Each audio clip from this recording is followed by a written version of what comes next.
Part 2.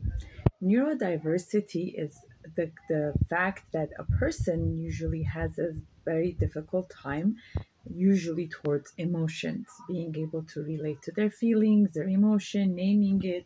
I have this really cute pillow, feeling pillow that I got from Amazon, and it's just wonderful because it names the different feelings and it shows you like how within each feeling what are the subcategories of that feeling.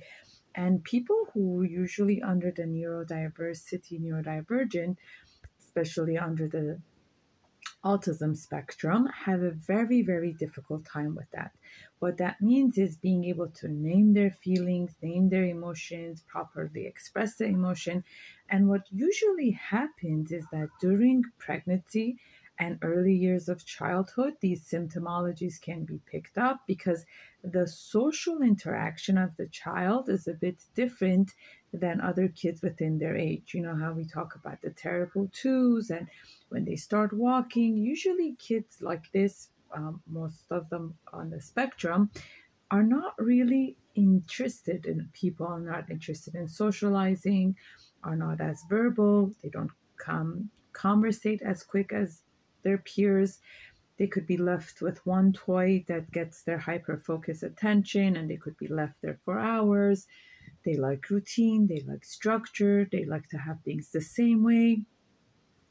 They're usually very particular with food, with texture, with sound, which falls under sensory processing disorder, SPD. And in the past, this was kind of like what the child was born with, but now a lot of research is showing us that complex trauma can also lead a child to have these symptomology and autistic traits or ADHD traits as a reaction to the complex trauma the child endured and experienced during pregnancy or early infancy years of life. So basically what happens is that your brain is either in a fear mode or peace mode. It cannot be in both at the same time. And your peace mode, which is your frontal lobe, where your executive functioning is, where your feelings are, your affect regulation, your emotional regulation are, it's all up here. Whereas your back of your brain right here, where your limbic system is connected to your central nervous system, where it gets activated when you're anxious or nervous and you go into your fight or flight mode, is down here. So when the limbic system is activated, the frontal lobe slows down and vice versa. So you cannot be in a peaceful state and fearful at the same time. You are either or. So just because, let's say, you were brought up in a home where you were fed, you had clothing, you had food, you had shelter, all of that. But on the same token, there was no space for emotions. There was no acknowledgement for emotions. There was no naming feelings, holding space for feelings, acknowledging feelings, processing feelings. This can lead into you hindering your own emotions and being able to have empathy for another person's emotion. So consideration, compassion, and empathy are things that you need to learn and you need to be taught, and also if the person biologically, genetically is born with like autism or because of complex trauma has it, it's all about learning to help them and helping yourself to understand how to see the world through their perspective. So within autism, there's also a concept called alexithymia, and this is like emotional blindness. So, like, legit, they do not know how to relate to feelings, their own or yours. So, many times you see couples go to therapy and they just keep switching therapy and it just doesn't work. And many times it could be that one of the partners might have been more on the neurodiverse trait but never got diagnosed for it because they didn't have all the symptomology.